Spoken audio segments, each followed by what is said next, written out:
Estamos completando um ano de Clínica Colpogini. E para comemorar essa data tão especial, fizemos um podcast super especial aqui com a querida Cecília Braz. Ela é médica, ginecologista e especialista em climatério e menopausa. Seja bem-vinda, Cecília, ao nosso Colpocast de comemoração do primeiro ano da Clínica Colpogini. Obrigada, Ju. Primeiro, meus parabéns por um ano de história e muito obrigada por estar sendo presente aqui nesse momento de celebração.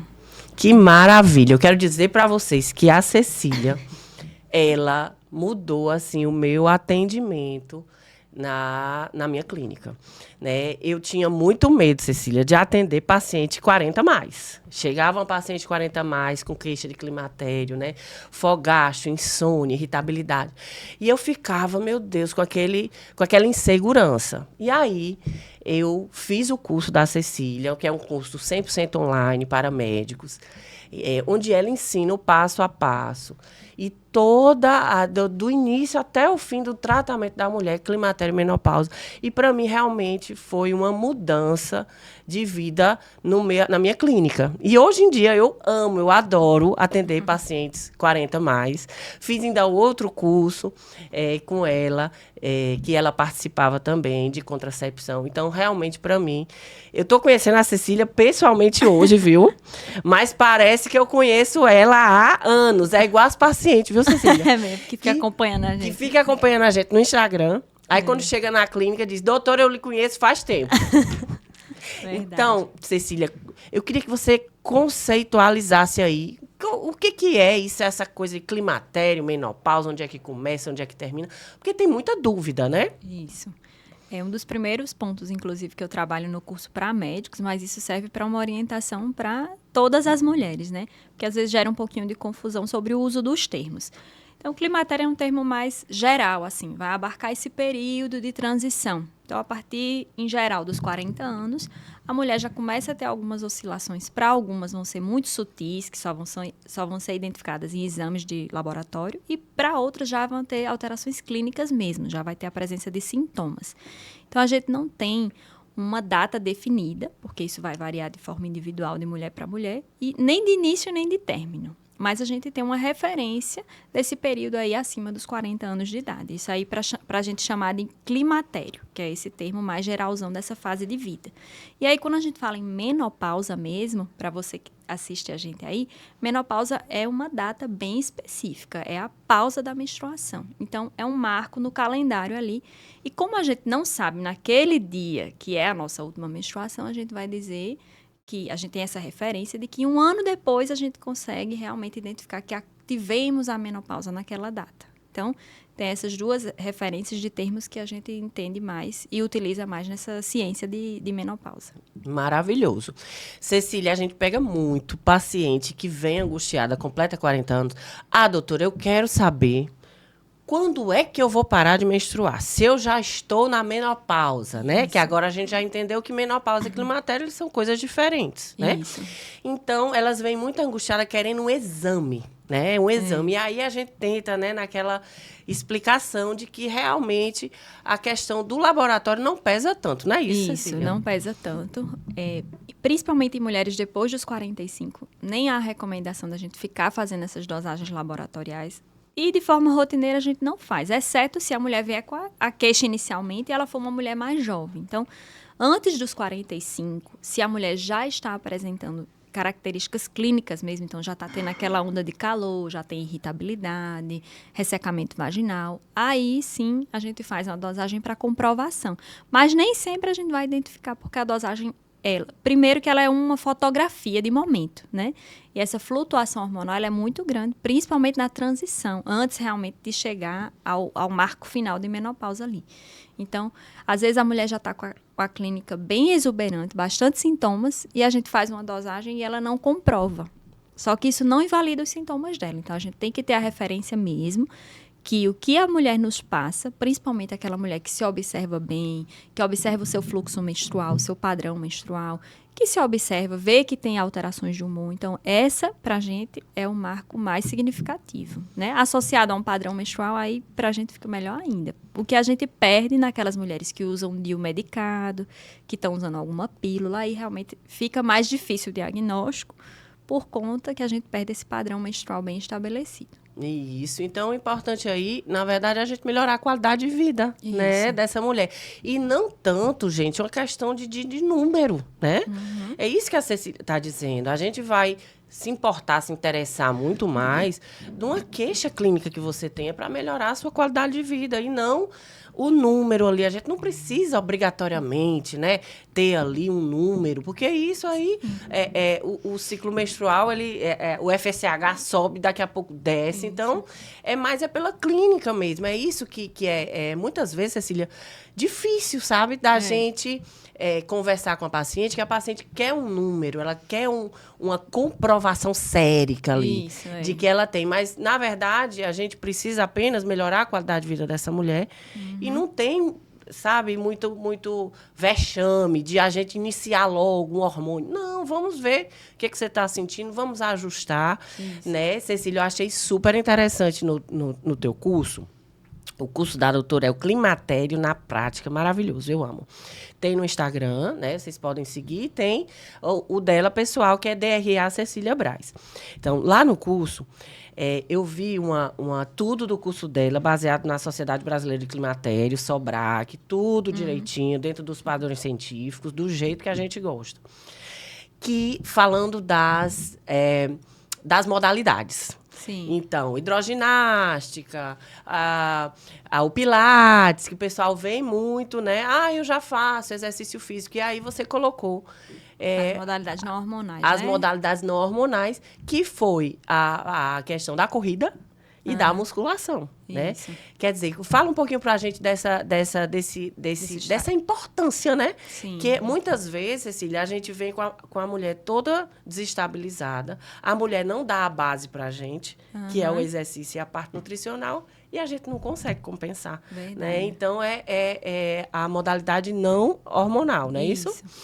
A gente tem uns fatores de risco para quem vai ter sintomas mais importantes. Então, um deles são obesidade, três deles vou trazer aqui, que são relacionados a estilo de vida.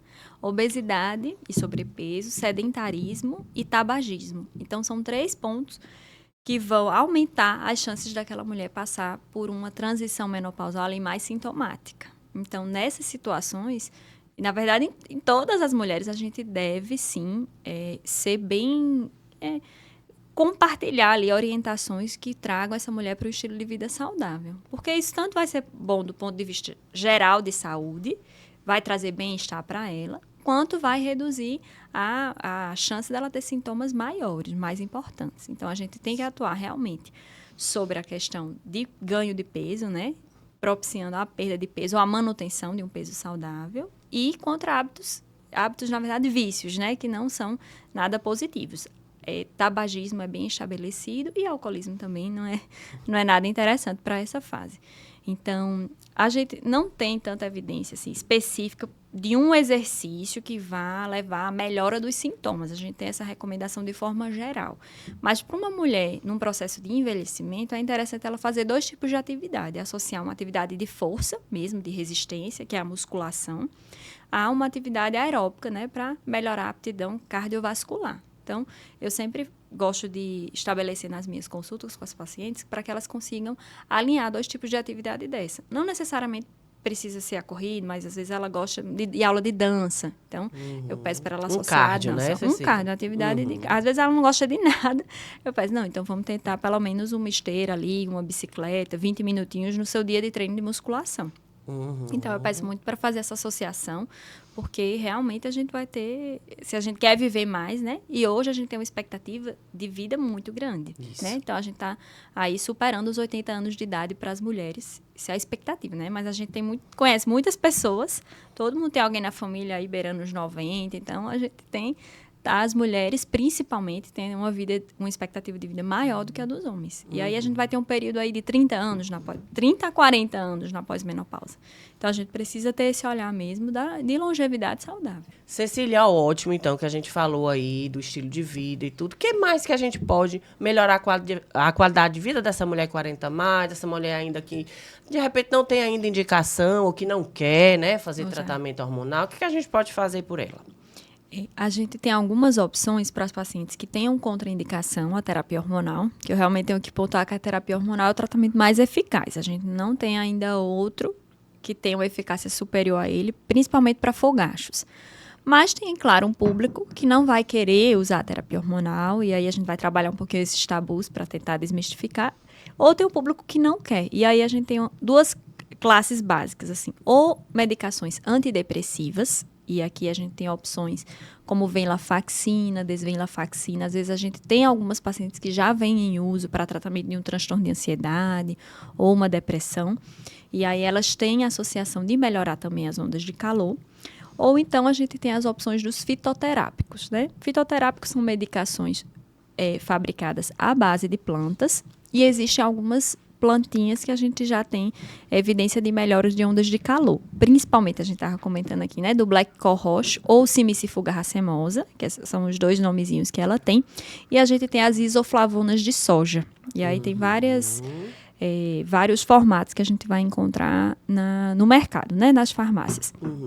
A gente tem que ter muito cuidado na compra dos fitoterápicos de realmente ser uma empresa idônea, que tenha esse cuidado com essa manipulação, essa pureza desse extrato de planta que foi retirado, para que realmente a gente...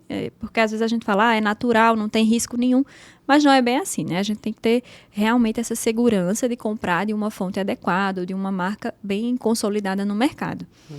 E eu pontuo para paciente com frequência que a terapia hormonal é superior. Tá? Só para ela não criar tantas expectativas assim com o fitoterápico e às vezes se frustrar. Mas eu entendo que tem muita gente que se adapta melhor ao uso dos fitoterápicos e que vai ter uma resposta satisfatória, né? Então, a resposta ela é muito individual, né? Cada mulher, às vezes, a paciente não tem tantos sintomas assim e fica super bem com o fitoterápico. O objetivo final é realmente o bem-estar, a qualidade de vida. Então, se a gente está fazendo um tratamento seguro, seja ele qual for, e tiver promovendo a melhora dos sintomas dela, ótimo. É ótimo esse manejo das plantas, Cecília, porque às vezes a mulher está menstruando, está ali com aquele ciclo, a gente não consegue iniciar a reposição hormonal ainda para ela, porque vai bagunçar aí esse ciclo. Mas ela já tem essa questão alguns de focar, sintomas iniciais, né? Isso, sintomas iniciais. E aí, quando a gente coloca planta, né, eu tenho uma excelente resposta a essas plantas, nessas mulheres que estão menstruando, né? São mulheres 40 mais, que já estão ali com alguma queixa ali, e a gente coloca a planta, a mulher continua menstruando, não vai interferir, né, no padrão menstrual. Exatamente. Eu vi um estudo, eu fui num congresso em 2012, Cecília, tem um tempinho. Que essa médica de Ribeirão Preto, ela pegou a Simicifuga racemosa. Gente, nem eu nem Cecília, a gente não tem conflito de interesse. Eu vou falar nomes de remédio, mas a gente não tem, assim, não estamos sendo pagas, né, patrocinadas para falar esses nomes. Eu vou falar alguns nomes, Cecília, só para facilitar, né? Então, a Simicifuga racemosa, o Aplause, né, que é muito conhecido. Então, ela pegou o Aplause e juntou com o Trifólio pratensis, que é o Promencil. Então, pegou o Promencil e juntou com o Aplause. 2 plantas. Usou por 3 meses. Depois, tirou a Simicifuga e ficou só com o Trifólio pratensis. Ela pegou a resposta, foi acima da resposta dos fitoterápicos só em uso único. A associação foi superior. Isso, a associação foi superior. E eu tenho tido pacientes que têm melhorado com essa associação, sabe? Beleza. Então, quer dizer, 2 plantas, né? Que é tranquilo, agora tem que realmente saber manejar, a gente não pode usar de qualquer maneira, tem essa questão do laboratório, né? Que muitas vezes o paciente diz, a doutora está passando esse laboratório porque tem algum interesse. Não, gente, às vezes não é. É porque realmente a gente tem uns estudos de algumas colegas que fazem, aí vem a superioridade. Realmente a única coisa que eu vejo assim dessa misturinha é só o preço. porque fica... Acaba saindo uns R$ 200, né? Acaba saindo bem alto. Não é barato fitoterapia no Exatamente. Brasil, né? Principalmente. Muito bem, exatamente. Então, acaba que a gente precisa muito dessa ajuda da parte da nutrição, né? Das sementes e tudo isso. Para ver se consegue, né? Balancear um pouco aí dos fitoestrógenos e não sair tão caro, né? Não precisar necessariamente comprar, né? E só um cuidado que a gente tem com o fitoterápico, na classe, eu até tinha esquecido de falar do Trifolium pratense, né? A gente tem 3 fundamentais, são as isoflavonas de soja, o Trifolium pratense, que é o trevo vermelho, e a Cibicifuga racemosa. Aí, as isoflavonas de soja, a gente não pode prescrever em pacientes com histórico de câncer de mama. Os outros 2 a gente pode utilizar. Então, só para ter esse cuidado, porque é o público que às vezes a gente prescreve, né? Quem teve contraindicação mamária, e aí a gente usar essas outras 2 opções. Olha aí, que coisa interessante. Veja só, né? Uma planta que não pode ser usada em paciente com passagem de câncer de mama. Quer dizer, será que realmente elas são tão inofensivas assim, né? Então, assim, os fitoestrógenos, a base de soja, tudo, quem teve o passagem de câncer de mama, a gente já não escolhe, né? É por isso que eu tenho mais na prática a Cibicifuga e o Trifólio, porque... É tranquilo. Tranquilo, exatamente. E a questão também que eu vejo dessa questão dos antidepressivos que você falou, eu vejo um pouco de resistência, que as pacientes, elas ficam assim, doutora, mas eu não tô depressiva. Estigmatizado, né? Isso, mas assim, a gente não tá dizendo que você tá depressiva. São medicamentos que são usados para prevenção de fogacho de calor da menopausa. Não é isso, Cecília? Exato. Eu fiz recentemente uma live com um colega psiquiatra e aí eu brinquei que nós 2 lidamos com as medicações mais estigmatizadas na medicina, que são terapia hormonal, por causa dessa fobia de câncer, e os psicotrópicos, né? Que muitos pacientes têm esse receio de serem taxadas como depressivas ou de estarem loucas, né? Tem muito essa... Então, a gente tem que trabalhar contra a maré, né? De realmente trazer o benefício da medicação. Exatamente. Não é isso. É que a labilidade emocional, a flutuação aí hormonal faz com que a gente fique mais chorosa, que a gente fique mais instável, né? E aí, realmente, essa classe de medicamento ajuda muito, né? Cecília, a gente falou, então, aqui de toda a parte né, mais natural, da questão do estilo de vida. Vamos falar um pouquinho agora do tratamento hormonal, para quem se encaixa, para quem realmente quer e para quem pode, né? Isso. Então, a terapia hormonal hoje é o tratamento que a gente tem de maior evidência e eficácia para as ondas de calor. E a indicação dela é principalmente pacientes com sintomas, né? Ou que tenham sintomas, ou então que tiveram uma menopausa muito cedo, por exemplo, mulheres antes dos 40 anos têm indicação de fazer, porque caso não façam, elas têm risco aumentado de osteoporose, de demência de Alzheimer, de doenças cardiovasculares. Então, para esse público, 40 menos, uma menopausa cedo, ela pode ser muito danosa, né, para a saúde dessa mulher. Então, realmente, para essas mulheres, a gente tem indicação de fazer. E também para as mulheres que têm osteopenia ou osteoporose, que são condições do osso, né, que favorecem ao aumento de fraturas. Então, essas 3 situações é que a gente prescreve, em geral, pacientes com sintomas, menos de 40 anos, e com osteopenia ou osteoporose. Mas, obviamente, não são para todas elas que a gente pode prescrever, porque existem algumas contraindicações. Mas as contraindicações são bem menores do que aquelas que costumam ser faladas por aí, né? Acaba que muitas mulheres são privadas por um receio que não é bem fundamentado. Então, a mulher teve uma história na família de uma prima que teve câncer de mama. Aí, geralmente, taxa a família... Aquela família não pode usar, né? Não, olha, ela não pode usar porque ela tem uma prima, uma tia-avó que teve um câncer de mama. Quer dizer...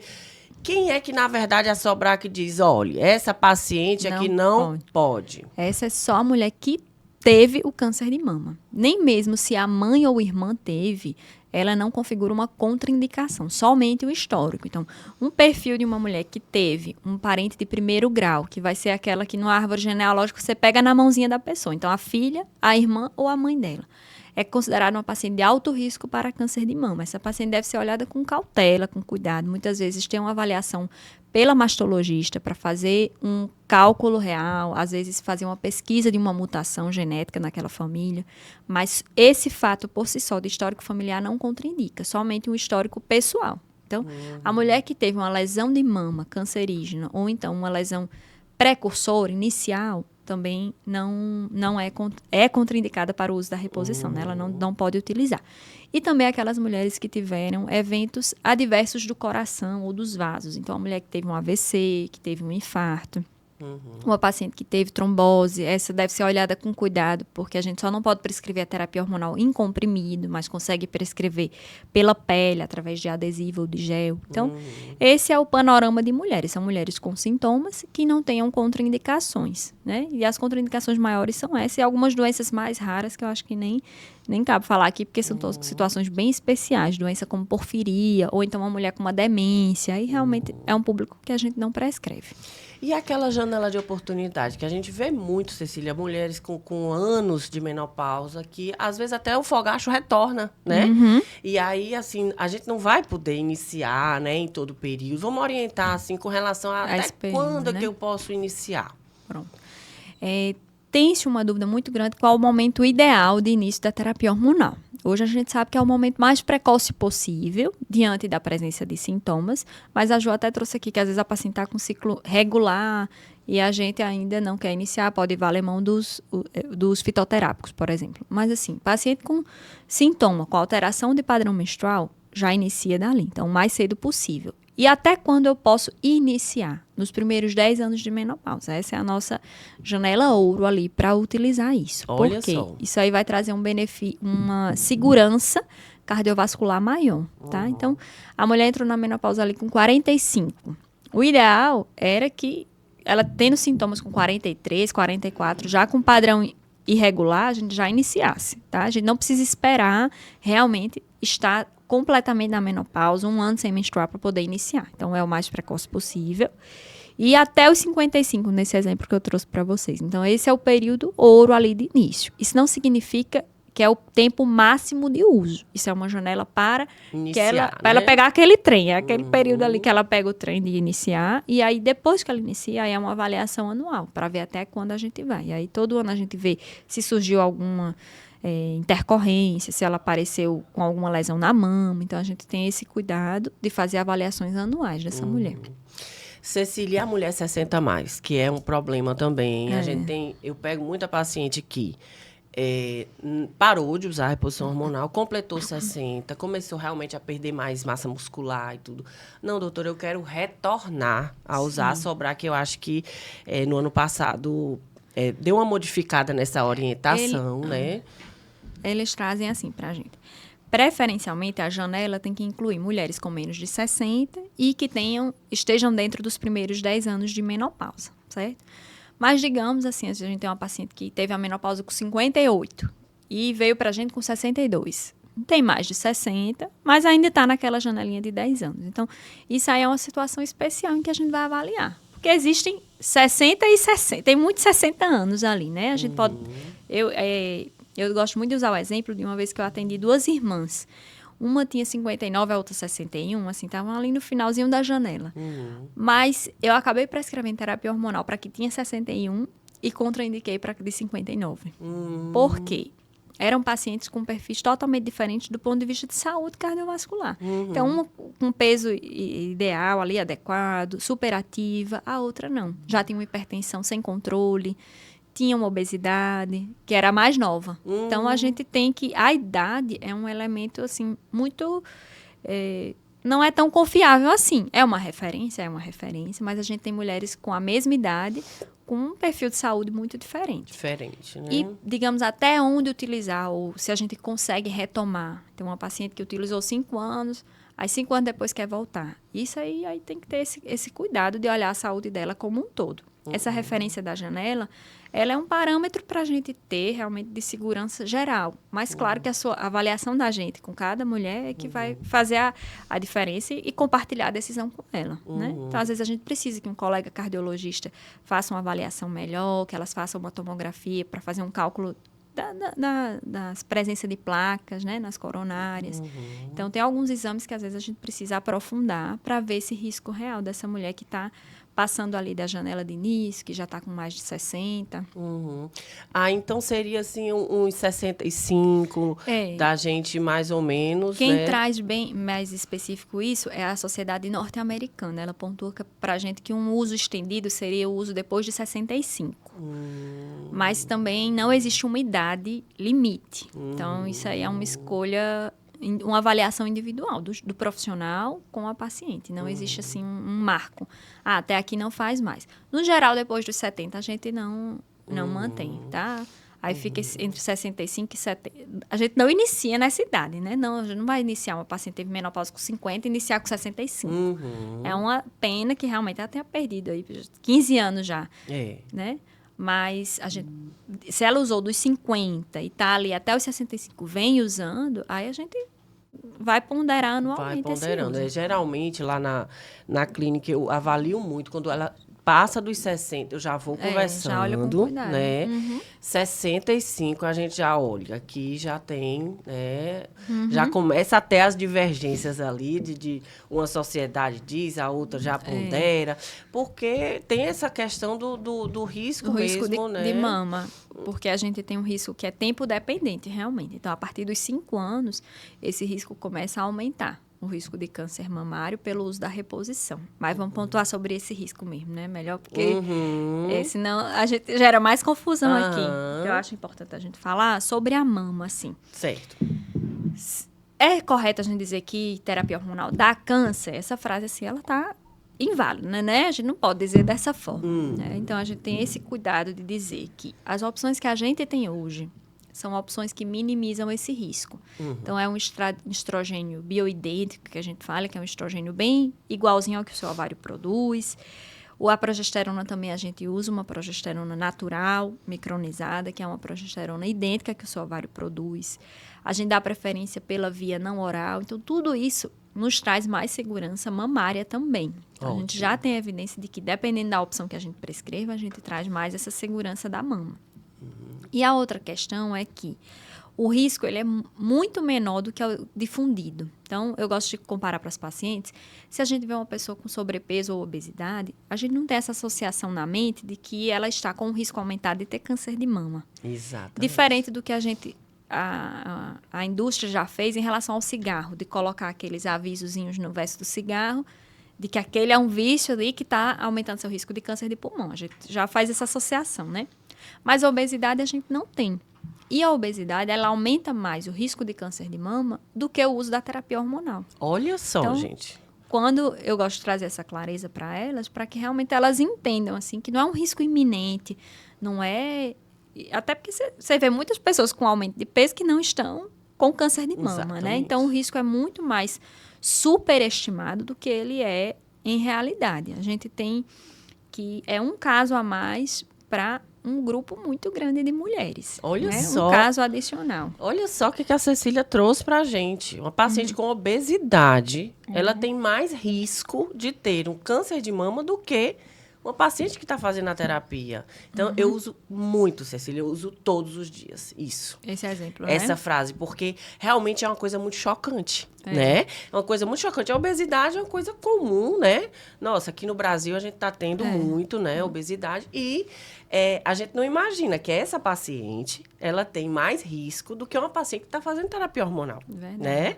Então, quer dizer que, poxa, será que a terapia hormonal agora, depois de 30 anos de estudo, de desenvolvimento, de pesquisa, será que ela ainda está tão ruim quanto era, quanto foi no passado, né? Acho que não, né? A gente tá vendo aí que não, a gente tá tendo hormônios aí bioidênticos que a gente pode ofertar, né? A gente, geralmente, né, Cecília? A gente inicia com 100% bioidêntico. E não faz deu sempre. certo, né? A paciente não se adaptou, a gente, morre de pena, porque tem que passar para o outro que é mesclado, né? E vamos falar agora de um ponto, assim, super importante, que é a questão da testosterona. Testosterona é assim, paciente entrou no consultório climatérico, quero ver minha testosterona, medida sérica, avaliação para eu ver se eu posso usar a testosterona, né? Então, a testosterona é muito, assim, associada à questão da libido, Sim. né? É como se, quando a gente faz reposição de testosterona, vai explodir ali a libido, né? Oh, meu Deus, vamos botar a testosterona aqui no café, aqui no que, né? Na verdade, a Cecília vai conversar com a gente sobre isso. Vamos falar de testosterona. Pronto. Eu gosto de falar que a testosterona, a mulher, ela tá adaptada a níveis baixos de testosterona, né? Diferente do homem. Então, Desde a nossa primeira menstruação até a nossa menopausa e a senilidade, a gente tem níveis baixos de testosterona. Então, tem redução na menopausa? Tem, porque a testosterona também é produzida pelo ovário. Mas a mudança drástica que a gente vê de perfil hormonal na mulher é muito mais do estrogênio do que da testosterona. Inclusive, a gente tem até um perfil androgênico, que a gente diz. A gente tem uma diferença da relação de estrogênio e testosterona, que a gente passa a ter mais testosterona ali. E é por isso que a gente vê algumas mulheres fazendo aquele bigodinho, o excesso de pelos, porque o estrogênio cai e a testosterona cai também, mas não é na mesma proporção. Então, a gente passa a ter um padrão até de distribuição de gordura mais masculinizante, vamos dizer assim. Por quê?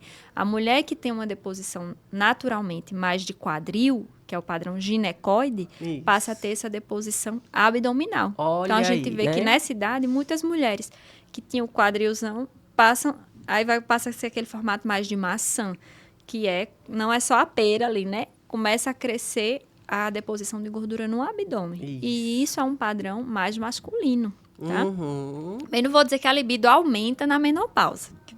Algumas mulheres têm aumento de libido por troca de parceiro. Então, a gente vê que é muito mais questões não hormonais que estão ligadas à libido, que vão impactar nesse período, do que propriamente a testosterona, tá? Então, eu não vou invalidar o uso da testosterona, mas é trazer a realidade de que existem muitos outros fatores. Isso. Então, uma vez, tem uma médica lá de São Paulo, que numa palestra eu assisti, ela trouxe a pizza da libido. E aí, cada fatiazinha, ela foi pontuando fatores relacionados ao desejo sexual.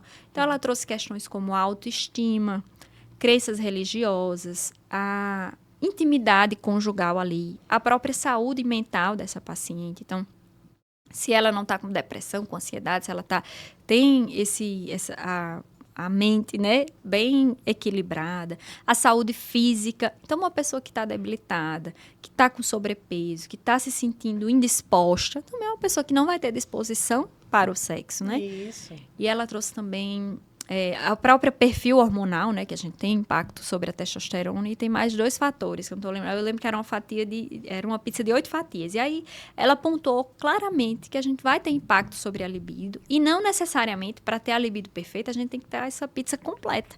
Porque normalmente nas fases da vida a gente vai ter ali essa pizza desfalcada, né, em algum ponto. Mas a gente vai equilibrar para conseguir manter o melhor que a gente consegue naquele momento, né? Eu falo muito para as minhas pacientes, Cecília, a menina destruindo aqui o cenário, que o climatério é um período de descobertas. Você vai se descobrir e você vai descobrir também com quem é que você casou. É verdade. Né? Porque a gente começa a ficar com a labilidade emocional, a gente começa a ficar mais sensível, a gente começa a ficar estranha. A frase da mulher 40 mais, Cecília, quando entra no consultório eu não era assim. É verdade. Né? Então, doutora, olha, eu tô com os esquecimentos, eu não era assim.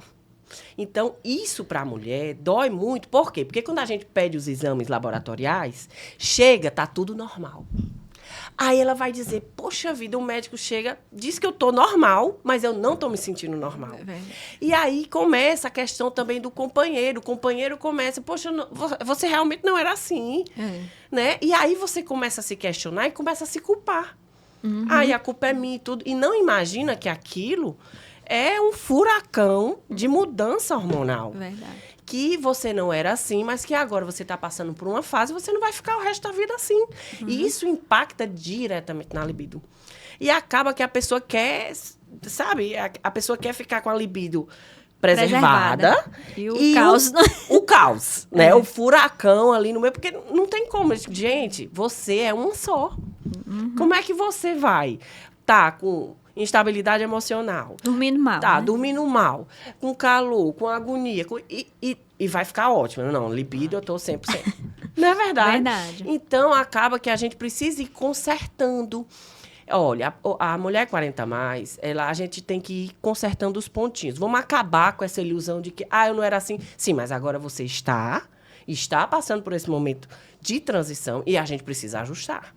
Sabe? Desapegar dessa coisa de que eu quero voltar a ser exatamente como eu era quando eu tinha 20, 30 anos. Né? Que isso é uma evolução. Então, eu tenho muito essa conversa que acalma muito elas. Sim. Eu tenho uma frase que eu li uma vez no livro que me trouxe muita clareza disso. Que eu digo para as pacientes que elas não vão ser as mesmas. E ninguém vai ser o mesmo. Ao longo da vida, a gente vai se transformar, né?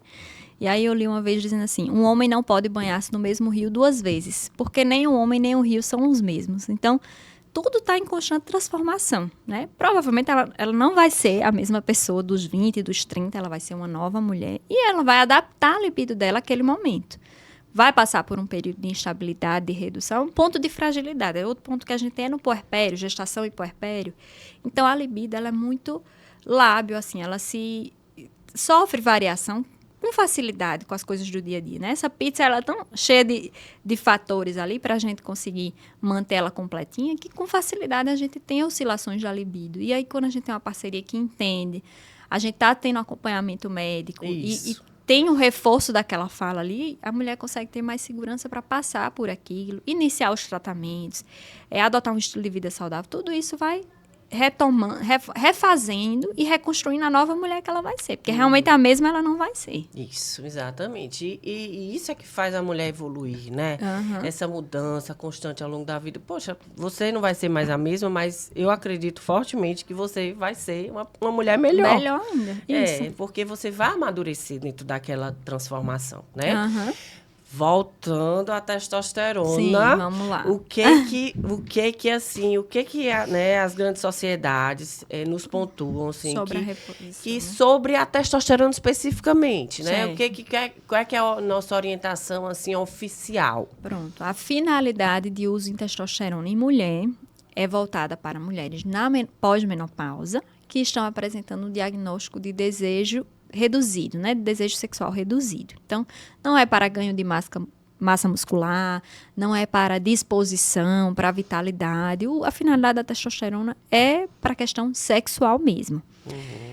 A recomendação é de iniciar a partir do diagnóstico, claro, e a gente pode manter por até 2 anos. É o que a gente tem em estudo de tempo de segurança desse uso. Diferente da reposição que a gente acaba utilizando, reposição tradicional com estrogênio, né, que a gente acaba utilizando bem mais.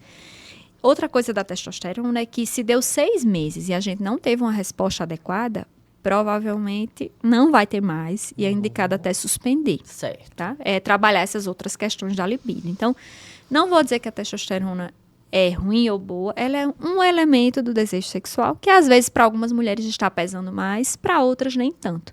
Mas se a gente não trabalhar todo esse contexto por trás do relacionamento, da autoestima dela, da saúde dela como um todo, física e mental, a gente só com a testosterona não vai conseguir essa resposta.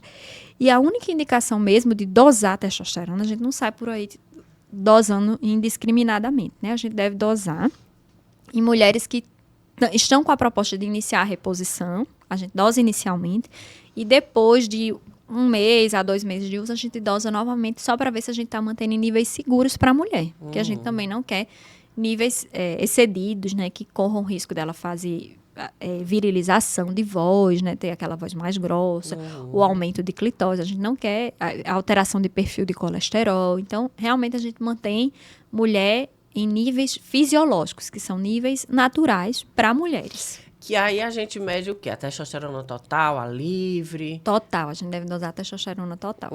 E aí, quando é que seria, assim, um nível que a gente, poxa, ficaria sinal de alerta? A maioria dos laboratórios traz um valor de 80. É 80, assim, ali. Até esse limite, se eu não me engano, a unidade é nanogramas por decilitro. Aí, até 80 e 100 é o nível feminino. Acima disso... Mas aí cada laboratório vai ter uma oscilação ali. Entendi. Mas já pode androgenizar, isso, né? Já pode ali formar ali um pelinho. Pode contribuir. E aumenta os riscos, né? Dela ter até alteração lipídica, do colesterol. Certo. Então, assim, por exemplo, uma mulher na pós-menopausa chegou, a gente iniciaria, então, um estrógeno e uma progesterona. Isso. E aí, a depender, não melhorou, né? Isso. Normalmente eu tenho essa conduta mesmo, de iniciar uma terapia hormonal convencional, vamos dizer assim, com estrogênio e progesterona, se ela tiver útero e precisar dessa proteção da progesterona.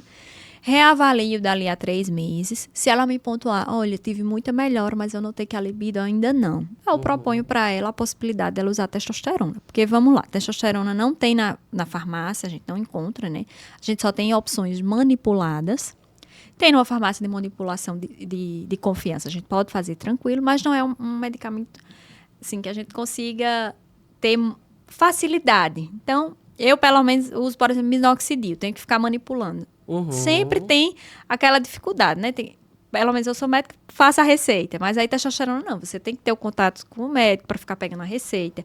Para ir mandar manipular. E aí ela não pode durar mais do que 60 dias, porque também tem a validade ali do produto. Então, produtos manipulados têm essa dificuldade maior em manter a adesão por longo tempo. E usa por 2 anos também. Certo. Então, tem essa questão do tempo, né? Dos 2 anos.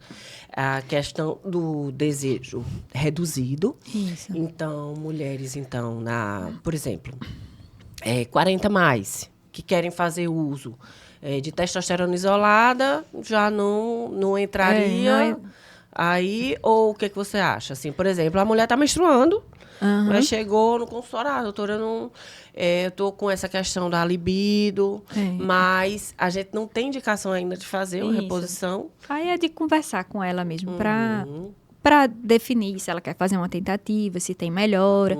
Porque a gente pode iniciar ali na peri ou pós-menopausa, tá? Mas é diferente de uma menina com 30 anos. Então, realmente é estranho que a libido dela esteja prejudicada pelo uso pela falta de testosterona, né? Aí, nessa menina, a gente tem que ver. Às vezes, é o uso de um anticoncepcional que está inibindo a ovulação. Mas no público ali de perimenopausa, a gente pode considerar o uso, tá? Agora, se a pessoa realmente está sem menstruar, o ideal é que ela faça, o recomendado é que ela faça o uso do estrogênio associado ou não à testosterona. Não fazer sozinha a testosterona. Olha aí. Né? Aí, diferente de uma perimenopausa, que às vezes ela ainda está com ciclos, tem a produção do estrogênio dela e quer fazer uma tentativa de melhora da libido com a testosterona isolada. Pronto. Então, olha aí. Quer dizer, quando o estrogênio está muito baixo, é que a gente não pode colocar a testosterona isolada, né? A mulher na pós-menopausa, que, por exemplo, até não tem mais nem indicação de fazer uma reposição hormonal, que às vezes chega no consultório querendo uma paciente 60 mais. Ah, doutora, mas eu não tenho como fazer a reposição hormonal tradicional, mas eu quero usar só a testosterona. Então, essa paciente tem risco maior, né? Porque a gente não está ali balanceando os hormônios femininos com o masculino. E a questão do chip, Cecília? Vamos falar do chip. O chip, né? A gente tem aí, eles são medicamentos manipulados que são colocados embaixo ali da pele. E eu queria que a Cecília falasse, esclarecesse assim, um pouquinho mais sobre essa linha. Ficou muito popularizado o uso de chip, né? Mas do termo chip, mas na verdade são implantes. É como um palitinho, assim, gente. Para quem já viu o Implanon, que é um dispositivo contraceptivo regulado pela Anvisa direitinho, então, tem uns que são menorzinhos, que são absorvíveis, e tem os não absorvíveis que a gente precisa fazer a retirada. Mas o fato é que aqui no Brasil a gente não tem opções reguladas pela nossa Agência Nacional de Vigilância Sanitária, né? Pela Anvisa. Então, porque a gente não tem ainda um perfil seguro de uso, da dosagem adequada, de curvas no sangue de oscilação desses hormônios. Então, o único implante no Brasil que a gente tem é realmente Implanon, que é um implante contraceptivo. Que ele não é considerado reposição hormonal, porque ele só tem um tipo de hormônio que é progestagênio, né? De uma classe que a gente utiliza na reposição hormonal, mas para proteção do útero, não para alívio dos sintomas. Quem melhora os sintomas mesmo são o estrogênio. E aí os chips que a gente vê muito difundidos, o chip é um termo, né? Não é chip, é implante, mas o interessante é que assim, o pessoal coloca bastante coisa ali dentro, né? Às vezes não é só estrogênio, então coloca gestrinona, por exemplo, substâncias como NADH, então moléculas que não têm assim um respaldo para a gente fazer esse uso na forma de implantes, né? E um risco que eu vejo em relação ao uso de implante, apesar de toda a comodidade da gente ter um implante subcutâneo, de poder colocar ali e ficar tranquilo, é que se naquele decorrer do caminho a gente tiver alguma intercorrência, alguma contraindicação ao uso da terapia hormonal, aquele que é absorvível a gente não consegue retirar, né? O inabsorvível a gente retira. E outro ponto é a segurança e também o investimento. Então, esses implantes, eles têm um custo de em torno de 5 a 7 mil reais, implantes que duram de 6 meses a 12 meses. Então, é um investimento alto para, às vezes, não ter essa segurança. Às vezes, não, a gente não tem ainda essa segurança e não ter e ter o risco de precisar fazer uma retirada precoce, né? E perder um investimento feito. Então, particularmente, eu não trabalho com a prescrição de implantes. Aqui no Brasil, são farmácias magistrais, são farmácias de manipulação que produzem em algumas capitais do Brasil. Eu acho que aqui em João Pessoa não temos fabricação de implantes, você sabe dizer? Eu não sei, porque eu também não trabalho com implante. Mas eu pego muita paciente que teve efeito colateral com implante e vem para mim. Entendi. E aí, assim, realmente, assim, de saber se aqui tem, eu não geralmente sei. os colegas manipulam em farmácias da Bahia, tem muito em Salvador, São Paulo, e aí o material vem para o consultório do profissional e ele faz a aplicação. Eu acredito que João Pessoa realmente não tenha, não. Como eu também não trabalho, eu acabo não sabendo. Mas, enfim, implante é uma forma de aplicação. Até o momento de hoje, a gente ainda não tem um regulado pela Anvisa. Pode ser que daqui a alguns anos a gente passe a ter uma opção já prontinha, da mesma forma que a gente tem implante. E essa questão da segurança também do endométrio não garante a proteção, então? De implante a gente ainda não tem. Também não, né? Não. Olha aí. Então, quer dizer, nem a segurança do endométrio a gente pode garantir, não é isso? É uma opção, né? Existe aí, muitos colegas trabalham. Eu nem Cecília trabalhamos com isso, que a gente realmente optou por trabalhar com... A gente tem tanta opção, né, que pode prescrever, que eu não vejo a necessidade hoje, né? Se eu tenho outras opções. Exato. Particularmente, eu tenho uma prática assim, que eu manipulo o que a gente não tem no mercado já regulado, com segurança. Né? O que a gente, por exemplo, testosterona a gente não tem. Então, para uma paciente que tem a indicação de usar, vou ter que fazer manipulado. Mas até vitaminas, assim, vitamina B12, vitamina D, eu também tenho uma prática de indicar medicações reguladas pela Anvisa mesmo. E tem farmácia de manipulação segura, sim, para as opções que a gente não tem no mercado disponíveis, né, na indústria farmacêutica. Maravilhoso, excelente. Cecília, eu quero te agradecer por você ter vindo aqui. Eu estou muito feliz de conhecer pessoalmente. Você é uma pessoa excelente, uma profissional comprometida assim, com a ciência, com as grandes sociedades. Eu fiquei muito tranquila em estudar até mais, entender mais só depois do teu curso. Então, é um grande prazer te conhecer. Eu, aliás, conheço ela há muito tempo, porque eu já fiz os cursos, então a gente se sente íntima. Ela que está me conhecendo agora. Tô adorando. Mas eu conheço você já há tempos, até bordões que ela usa, eu uso. Entendeu? Porque realmente ela sabe, ela tem um conhecimento muito grande, ela sabe passar. Porque tem muita gente que tem conhecimento, a gente sabe que o colega tem conhecimento, mas que na hora de transmitir, a gente fica confuso, né? Isso é importante na hora de um colega médico passar para o outro colega, porque a gente precisa compreender. Se a gente está assistindo aquela aula ali, é porque a gente não tem o conhecimento sedimentado. E eu já tinha assistido muitas outras aulas de climatério, de menopausa, e sabe, eu não conseguia compreender. E quando ela sistematiza, olha, é uma coisa linda, é um balé. A aula dela, assim, a gente assiste, ai, nossa, assim, é um encanto. Eu recomendo para todos os meus alunos. Entrem no Instagram dela, olhem, vejam um curso que é maravilhoso, é esclarecedor. Os alunos que se formam vão pro PSF, né? Que a gente pega a mulher climatérica, direto. Então, a gente às vezes fica desorientado para conduzir inicialmente essa paciente, né? E você fala muito também no seu curso, olha, médicos de saúde da família. Isso. Que são muito médicos que a gente precisa, eles não são especialistas, mas que vão coisas atuar que também ela com esse público. que faz o atendimento inicial e que a gente fica também muito perdido nessa questão, né? Então, agora a gente vai trocar de lugar. Cecília que vai me entrevistar para também puxar minha sardinha aqui pro HPV, né? Vamos já e começar nosso segundo bloco. Obrigada, Ju. Foi um prazer estar aqui. Obrigada pelo convite. Que bom, Cecília. Beijo. Beijo.